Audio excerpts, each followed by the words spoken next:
Morning, guys. It's about 6 a.m. Eastern time. Nice sunrise behind me in the mountains there. Hopefully you can catch some of it on this video. I don't know how much of it's coming in. Anyway, I read an article this morning about a gentleman who suggested to his financial advisor, planner, manager to do certain moves in 2021. One of the moves was to liquidate bonds because he thought interest rates were about to change. It was a good time to enter a cash position to buy bonds again later when interest was higher, which was, yes, tactically sound. And the other thing was to get out of the growth stock positions and again enter cash to be able to take up different positions once the turmoil of the interest rates and whatever had settled. And his question this morning was that what kind of recourse would he have if his advisor didn't follow it, didn't do it? And essentially, he lost 25% of his portfolio over the next 2 years because the financial advisor didn't do what the guy had asked. In this case, because of the wording used and the fact that it was in a phone call, the guy suggested and advised that his financial planner do these moves. He did not pass an order to sell or buy, and so he had really no legal recourse. Now you would say, oh, but the planner, the manager, had fiduciary obligations, and you'd be right, but fiduciary obligations are within the order itself.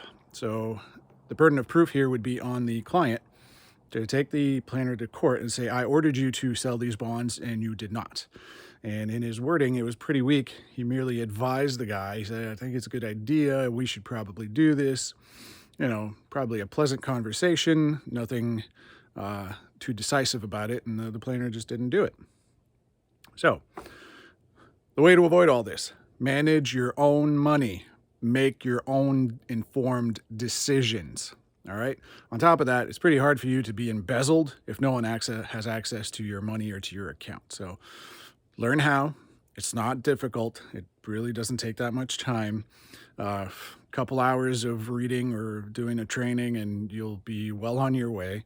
Read a couple of books, Warren Buffett. There's a few on my site if you want to take a look that I recommend to get you started.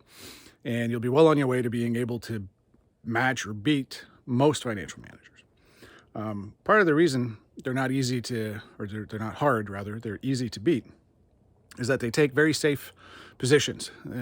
In the conversation that he had with his client there, he said, we take bond positions to eliminate volatility, not to make money, which therein lies the entire problem of the system. So if you eliminate volatility, that's great. It means your clients don't call you in a panic because you've lost a bunch of money one day and made a bunch of money the next day. But as Warren Buffett once said, I'd rather make a lumpy 15 than a flat 10. And that's because there's more money to be made in volatility than instability. But to a fund manager, instability or volatility means client calls. It means a lot of questions to answer. It means dissatisfied clients. And a lot of times it means the clients will go and take their money to a manager that's more stable just because they don't like the stress and they don't understand it. In your case, learn, understand, manage your own money.